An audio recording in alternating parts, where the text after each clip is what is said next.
Welcome back to Power Lunch. After 9 months, today is the day we crown a champion in the 2023 CNBC stock draft. We tracked our 10-team picks from April until Friday's close, and with the biggest average return is Team Woo. Wrestler Charlotte Flair up 130% thanks to huge gains from NVIDIA and Meta. She joins us now to discuss her victory in the draft and more. WWE Superstar Charlotte Flair. I just have to start by saying my daughter is your #1 fan. She actually asked for me to bring her T-shirt in today just so I could show you that she has it and she wears it to school.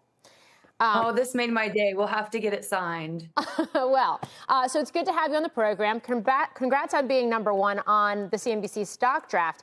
NVIDIA and Meta, I mean, we're talking about AI. 9 months ago, these stories were still just emerging. Why did you decide to pick both of these names, and how do you like them now that they're up triple digits each? Well, I can't take all the credit. I happen to surround myself with a lot smarter people than myself, like my friends Steve K and Linda Polonin.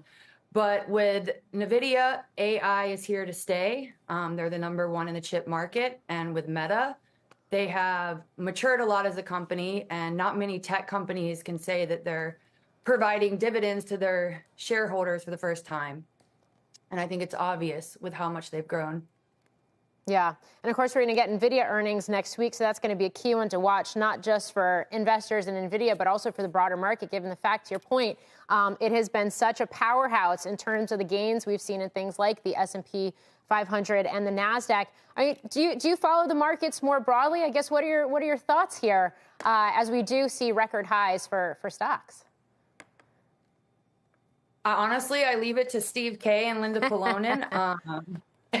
I can't take credit, but I think that we see what AI is turning into, and with Meta, it speaks for itself. Do you happen to own a portfolio of individual stocks, or you know, in your name, and are Meta and NVIDIA among the stocks you own? I'm just curious. Yes, sir. Yeah, so you own both of those stocks. So you've not only talk the talk, you've walked the walk and put your money to work there. Good for you. Yes. We hear that you're recovering from an injury. How is your recovery going? Knee injury.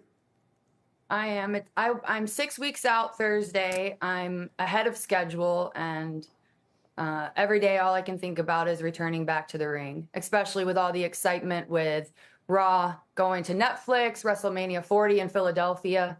All I can think about is getting back and winning that number 15. Yeah, this is a big year, too, for TKO, which is the company now of the newly merged WWE and UFC. There's been the recently announced media deal with Netflix, which means that the streaming rights are going to move away from our parent company, Comcast, to Netflix starting in 2025. That's a big deal. And then, of course, The Rock joining the board of TKO and moving back into WWE. A lot of buzz there around the WrestleMania event that'll be coming up in April. Your thoughts?